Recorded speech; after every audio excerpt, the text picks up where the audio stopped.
Baik, teman-teman sekalian yang saya hormati, pada materi kali ini saya akan menjelaskan olah data statistik, publikasi pengabdian masyarakat dengan penulis saya sendiri dan Yudis Agustira. Judul dari pengabdian ini adalah The Influence of Application of Lecture Method on Learning Outcomes of Students' Financial Literacy. Ya, jadi judul ini menggunakan penelitian ini menggunakan metode eksperimen yang akan saya jelaskan sebentar lagi.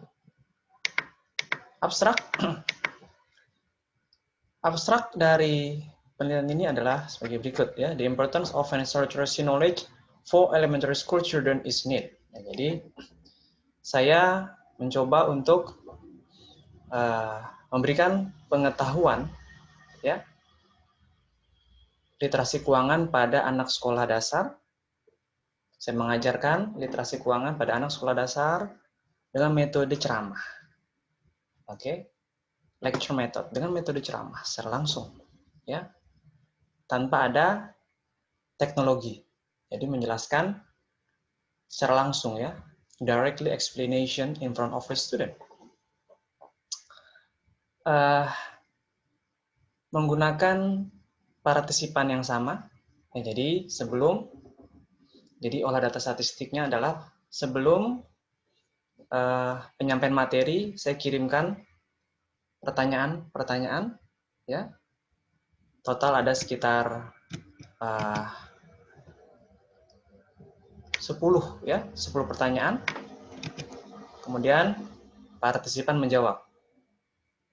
Total ada 31 orang partisipan di sekolah dasar tersebut yang menjawab pertanyaan yang saya ajukan. Jadi sebelum penyampaian materi, saya berikan pertanyaan, ada 10 pertanyaan pada 31 orang. Saya menyampaikan materi, setelah menyampaikan materi, saya berikan kembali pertanyaan tersebut untuk dijawab. Nah, apakah ada perbedaan jumlah jawaban benar sebelum dan sesudah?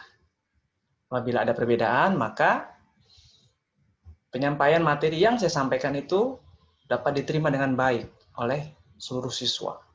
Namun apabila sebaliknya, justru setelah penyampaian materi, maka hasilnya jumlah benar jauh lebih rendah dibandingkan sebelumnya, maka metode yang saya gunakan atau materi yang saya sampaikan itu ya tidak bisa difahami oleh anak-anak sekolah dasar. Oke, dan di sini dikatakan the result show that there was a significant influence on the ability of students to understand each listeners delivered. Jadi ada pengaruh yang signifikan ya setelah siswa menerima treatment after receiving treatment. Treatment apa? Treatment berupa metode ya penyampaian informasi mengajar menggunakan metode ceramah. Oke. Datanya antara sebagai berikut. Data-data yang berkaitan dengan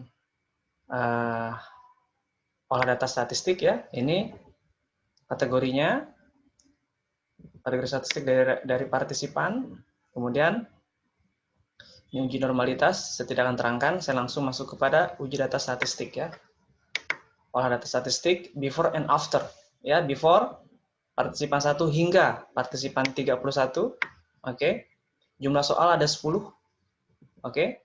Before 6 ini artinya benarnya 6, after setelah saya jelaskan materi secara langsung ya dengan metode ceramah jadi betul 8. Ini yang 7, benar 7 jadi benar 8. Ada yang benar 7 jadi benar 10, betul semua. Ya, dan seterusnya. Olah datanya bagaimana? Olah datanya adalah sebagai berikut. Kita buka sumber statistiknya, SPSS. Sini jumlah benar soal ada 10 soal, partisipan 1 ya, partisipan 2, partisipan 3 hingga partisipan 31. Oke. Jumlah benar sebelum dan jumlah benar setelah treatment, ya, setelah penyampaian materi menggunakan metode, ya, ceramah. Betul 6, betul 8, betul 7, betul 8, betul 7, betul 10, betul 6, betul 9. Bagaimana kita bisa tahu bahwa data ini signifikan secara statistik, ya? Bahwa data ini positif dan signifikan? Caranya adalah sebagai berikut. Analyze, klik analyze. Kemudian klik compare-means, klik ini, ya, pair sample t-test. Oke, pair sample t-test. Setelah itu, before diklik masuk ke sini, ya. Kemudian after diklik, klik yang sebelah kanan. Maka akan ada dua variabel, ya. Variabel before dan variabel after. Lalu kita klik OK. Oke, dan hasilnya adalah sebagai berikut. Di sini kelihatan min rata-rata. Oke. Rata-rata jawaban sebelum penyampaian materi benarnya adalah sebanyak 31 orang, rata-rata benar 7,13. Namun, setelah penyampaian materi, rata-rata benar siswa sekolah dasar mencapai 8,7. Ya, hampir 9.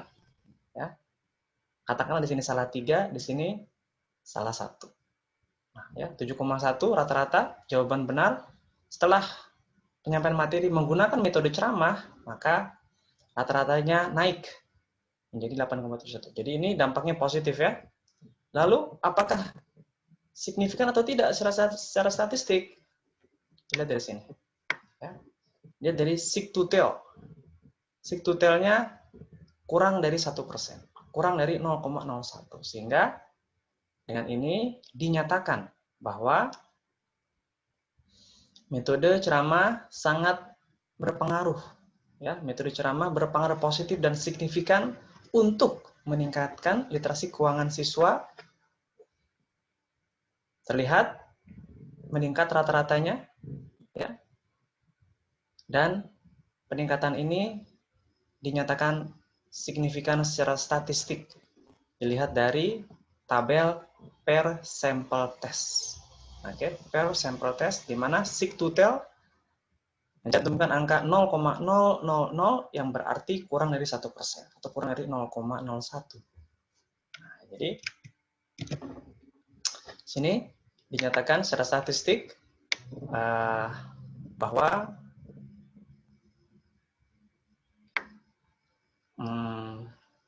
metode ceramah, ya, sebelum dan sesudah itu berpengaruh positif dan signifikan. Ya, di sini rata-ratanya meningkat 7,1 sampai 8,7, ya, sebelum dan sesudah, dan ini signifikansinya kurang dari 1%. Ya, jadi sekali lagi saya sampaikan ini disebut dengan uji beda, ya, olah data statistik menggunakan uji beda dengan cara analyze, klik analyze, oke, pada software SPSS. Klik compare-means, pilih per sample t-test. Oke. Before, masukkan ke variabel 1 sebelum treatment, dan after masukkan ke variabel 2 after treatment. Jumlah benar sebelum penyampaian materi, sebelum penjelasan, dan jumlah benar setelah penyampaian penjelasan. Klik OK. Kemudian kita lihat tadi rata-ratanya, jumlah benarnya mengalami peningkatan sebelum dan sesudah, ya, 7,1 sebelum, rata-rata jumlah benar setelah 8,7. Dan hal ini dinyatakan signifikan, ya, secara statistik, dinyatakan berpengaruh signifikan secara statistik, positif dan signifikan. Sekali demikian ulasan olah data statistik uji beda. Terima kasih.